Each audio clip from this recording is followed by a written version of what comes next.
आप देख रहे हैं न्यूज 100 लाइव और मैं हूं आपके साथ आकांक्षा सिंह। तो चलिए रुक करते हैं आज की कुछ खास खबरों की तरफ।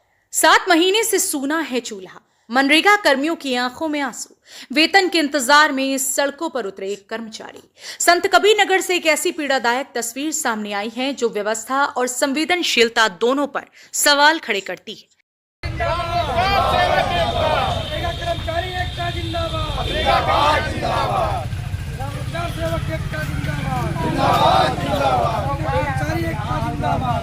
गांवों में विकास कार्यों को आगे बढ़ाने वाले मनरेगा कर्मी आज खुद आर्थिक तंगी से जूझ रही हैं। हालात इतने खराब हो चुके हैं कि कई कर्मचारियों के घरों में चूल्हा जलाना भी मुश्किल हो गया है। वजह है पिछले 7 महीनों से वेतन और ईपीएफ का भुगतान न होना। जुलाई 2025 से अब तक मानदेय न मिलने के कारण मनरेगा कर्मियों की जिंदगी संकट में आ गई है। परिवार की जिम्मेदारियां, बच्चों की पढ़ाई और रोजमर्रा का खर्च चलाना कर्मचारियों के लिए बड़ी चुनौती बन गया है। मजबूर होकर अब ये कर्मचारी सड़कों पर उतर आए हैं और अपने हक की आवाज बुलंद कर रही हैं। मंगलवार को ग्राम रोजगार सेवक संघ के जिलाध्यक्ष प्रदीप पांडे के नेतृत्व में विकासखंड सिमरियावा में बड़ी संख्या में मनरेगा कर्मी इकट्ठा हुए और खंड विकास अधिकारी को ज्ञापन सौंपकर अपनी पीड़ा से अवगत कराया। कर्मचारियों ने प्रशासन से मांग की है कि जल्द से जल्द उनका लंबित मानदेय और ईपीएफ भुगतान कराया जाए ताकि उनके परिवारों को राहत मिल सके। सिर्फ सिमरियावा ही नहीं बल्कि विकासखंड बेलहर कला में ब्लॉक अध्यक्ष सुनील राय के नेतृत्व में और साथा विकासखंड में ब्लॉक अध्यक्ष दुर्गेश उपाध्याय के नेतृत्व में भी मनरेगा कर्मियों ने खंड विकास अधिकारियों को ज्ञापन सौंपकर अपनी समस्याएं रखी। कर्मचारियों का कहना है कि वे मनरेगा के नियमित कार्यों के साथ साथ एसआईआर, क्रॉप सर्वे और अन्य विभागीय जिम्मेदारियां भी पूरी निष्ठा के साथ निभाते रहे हैं, लेकिन इसके बावजूद उन्हें 7 महीनों से वेतन नहीं मिला। सबसे दर्दनाक पहलू यह है कि दीपावली और होली जैसे बड़े त्योहार भी इन कर्मचारियों को बिना वेतन के ही मनाने पड़े।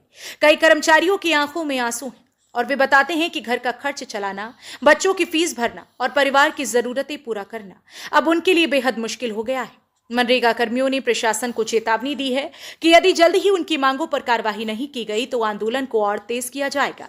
फिलहाल कर्मचारी काली पट्टी बांधकर विरोध जता रहे हैं और चरणबद्ध आंदोलन के तहत जनप्रतिनिधियों को ज्ञापन देने के साथ 16 मार्च को मुख्यमंत्री के जनता दर्शन में पहुंचकर अपनी पीड़ा सुनाने की तैयारी कर रहे हैं।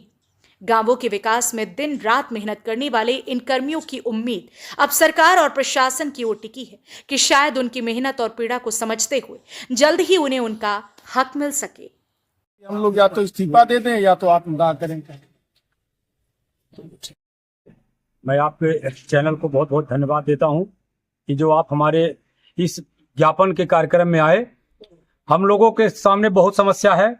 पिछले 5 से 6 महीने से हम लोग का मानदेय नहीं मिला है। होली जैसा पर्व बीत गया, पिछली बार दीपावली भी बीत गया, हमारे रोजगार सेवक भाई मानदेय नहीं पाए, जिसके लिए काफी रोजगार सेवक भुखमरी के कगार पे आ गए हैं। कुछ ऐसे भी रोजगार सेवक हैं जो इसी पे निर्भर हैं और शासन हमसे सारा काम लिया जा रहा है शासन के द्वारा, जैसे क्रॉप सर्वे हो गया या फार्मर रजिस्ट्री हो गई, एसआईआर हो गया, विधानसभा में एसआईआर का काम हुआ, विधानसभा का बीएलओ का काम हुआ, पंचायत विभाग का बीएलओ का काम हुआ, इसके बाद फिर आप ये जलदूत का काम हुआ। जितना भी काम हो रहा है, ई-केवाईसी हो गया, सारे काम हमसे शासन के द्वारा लिया जा रहा है, लेकिन समय से हम लोग को मानदेय नहीं दिया जा रहा है। बच्चों की परीक्षाएं, सबके घर दवा, सब कुछ, किसी के यहाँ शादी विवाह भी है, सब कुछ, सब लोग का काम रुक गया है। ऐसे में हम लोग क्या करें? हम लोग मजबूर होकर आज अपने खंड विकास अधिकारी महोदय को ज्ञापन दिए हैं। अगर इस ज्ञापन पे हमारा सुनवाई नहीं हुआ तो हम लोग आगे कलमबंद हड़ताल करने के लिए बाध्य होंगे, जिसकी सारी जिम्मेदारी शासन एवं प्रशासन की होगी। क्या नाम है आपका? सुनील कुमार राय, ब्लॉक अध्यक्ष, रोजगार सेवक संघ, बेलहर कला। सब फीसे उसे कहाँ से घर के घंटा चलता है? कहीं कितने महीनों से जो है वेतन नहीं मिला? हम लोगों को मानदेय नहीं मिला है और काम पे काम लिया जाता है। हम लोग कोई ऐसा काम नहीं जो अगर कोई ऐसा काम नहीं है कि रोजगार सेवक से नहीं लिया जाता है। क्रॉप सर्वे हुआ, केवाईसी हुआ, सारी बहुत ऐसे काम हैं कि जो लिया जाता है और समय से मानदेय नहीं मिलता है।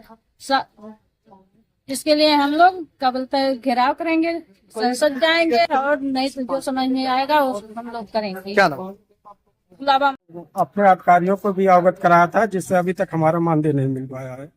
पुनः एक बार हम लोग ज्ञापन दिए हैं वीडियो साहब के माध्यम से कि हमारा मानदेय मिले। बच्चों को हम लोगों का फीस बकाया है, ना सही से शुद्ध से दवाई सुई हो पा रहा है। ये तो अल्प मानदेय है 7788 रुपए। इसमें हम लोग जीवन यापन कैसे कर रहे हैं हम ही लोग जान रहे हैं। आप लोगों को इतने महीनों से वेतन नहीं मिला है, क्या उच्च अधिकारियों की नॉलेज में है ये? जी सर, इसके पहले हम लोग भी अवगत कराए थे अपने अधिकारियों को। आज उसी के क्रम में आज पुनः हम लोग मानदेय की मांग का ज्ञापन दिए हैं। अब तक के लिए बस इतना ही, फिर मिलते हैं कुछ ऐसी ही खास खबरों के साथ। तब तक के लिए नमस्कार और देखते रहिए न्यूज़ 100 लाइव। ऐसे ही देश और दुनिया की तमाम छोटी और बड़ी खबरें देखने के लिए बने रहिए न्यूज़ 100 लाइव के साथ। और अगर इस खबर को आप YouTube पर देख रहे हैं तो चैनल को सब्सक्राइब कर बेल आइकन को जरूर दबाएं। आप हमारे फेसबुक पेज को फॉलो व शेयर ज्यादा से ज्यादा करिए ताकि सबसे पहले खबर आप तक पहुंचे। हम आपको यहीं छोड़कर जा रहे हैं। नमस्कार।